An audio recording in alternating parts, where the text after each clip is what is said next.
حضرت داؤد علیہ السلام فلسطین میں پیدا ہوئے۔ آپ علیہ السلام حضرت ابراہیم علیہ السلام کی نسل میں سے تھے۔ آپ علیہ السلام کے چہرے سے پاکیزگی جھلکتی تھی۔ آپ نہایت ہمدرد، قوی، بہادر اور نڈر تھے۔ حضرت داؤد علیہ السلام سے قبل بنی اسرائیل میں نبوت آل لاوی بن یعقوب میں چلی آ رہی تھی، جبکہ بادشاہت دوسرے خاندان یہودا بن یعقوب میں تھی، لیکن اللہ رب العزت نے پہلی مرتبہ دونوں اعزازات ایک ہی شخصیت میں جمع فرما دیے۔ حضرت داؤد علیہ السلام اللہ کے برگزیدہ نبی اور رسول تھے اور بادشاہ بھی۔ انبیاء کرام میں حضرت آدم علیہ السلام کے بعد حضرت داؤد علیہ السلام ہی وہ پیغمبر ہیں جنہیں قرآن کریم نے خلیفہ کے لقب سے نوازا۔ قرآن کریم میں ارشاد ہیں، اے داؤد، ہم نے تمہیں زمین پر خلیفہ بنا دیا، تم لوگوں کے درمیان حق کے ساتھ فیصلے کرو۔ قرآن کریم کی سورہ بنی اسرائیل میں ارشاد ہیں، اور ہم نے بعض پیغمبروں کو بعض پر فضیلت بخشی اور داؤد علیہ السلام کو زبور عنایت کی۔ سورہ نساء میں ارشاد باری تعالیٰ ہیں، اور ہم نے داؤد کو زبور بھی عنایت کی تھی۔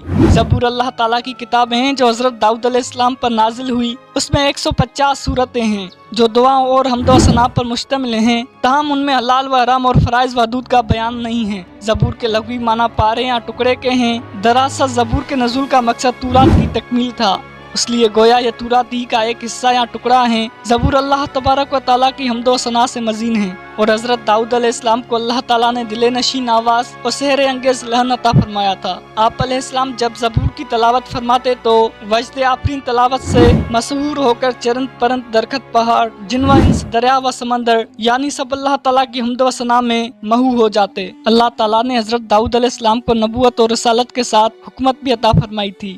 آپ علیہ السلام فن خطابت کے ماہر تھے، جبکہ آواز بھی خوبصورت پائی تھی، لہٰذا درس و تبلیغ اور وعظ و نصیحت کے ذریعے بنی اسرائیل میں جذبہ جہاد ابھارا اور انہیں کفار و مشرکین کے ساتھ جنگ پر آمادہ کیا۔ قرآن کریم میں ارشاد باری ہیں، اور ہم نے اس کی حکومت کو مضبوط کیا اور انہیں حکمت، نبوت اور فیصلے کی قوت عطا فرمائی۔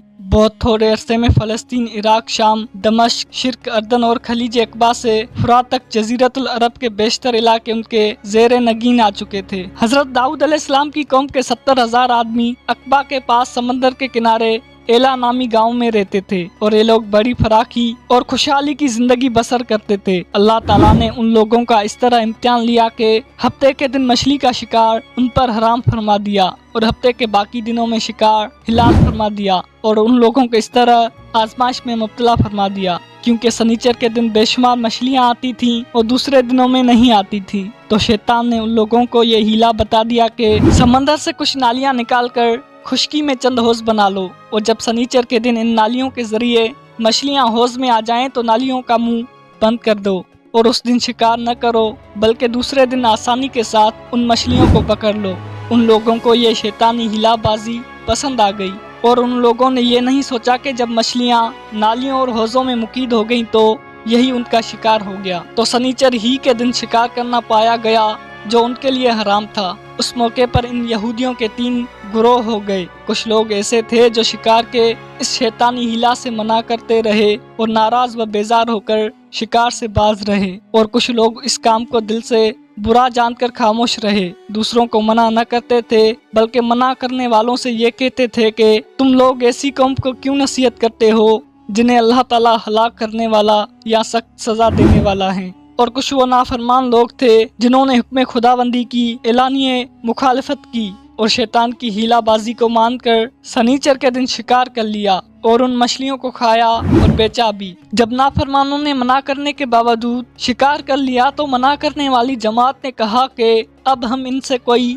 میلاپ نہ رکھیں گے۔ چنانچہ ان لوگوں نے گاؤں کو تسکین کر کے درمیان میں ایک دیوار بنا لی اور آمد و رفت کا ایک الگ دروازہ بھی بنا لیا۔ حضرت داؤد علیہ السلام نے غضبناک ہو کر شکار کرنے والوں پر لعنت فرما دی۔ اس کا اثر یہ ہوا کہ ایک دن خطاکاروں میں سے کوئی باہر نہیں نکلا، تو انہیں دیکھنے کے لیے کچھ لوگ دیوار پر چڑھ گئے تو کیا دیکھا کہ وہ سب بندروں کی صورت میں مسخ ہو گئے ہیں۔ اب لوگ ان مجرموں کا دروازہ کھول کر اندر داخل ہوئے تو وہ بندر اپنے رشتہ داروں کو پہچانتے تھے اور ان کے پاس آ کر ان کے کپڑوں کو سونگھتے تھے اور زاروں زار روتے تھے، مگر لوگ ان بندر بن جانے والوں کو نہیں پہچانتے تھے۔ ان بندر بن جانے والوں کی تعداد 12,000 تھی۔ یہ سب 3 دن تک زندہ رہے اور درمیان میں کچھ بھی کھا پی نہ سکے، بلکہ یوں ہی بھوکے پیاسے سب کے سب ہلاک ہو گئے۔ شکار سے منع کرنے والا گروہ ہلاکت سے سلامت رہا، اور صحیح قول یہ ہیں کہ دل سے برا جان کر خاموش رہنے والوں کو بھی اللہ تعالیٰ نے ہلاکت سے بچا لیا۔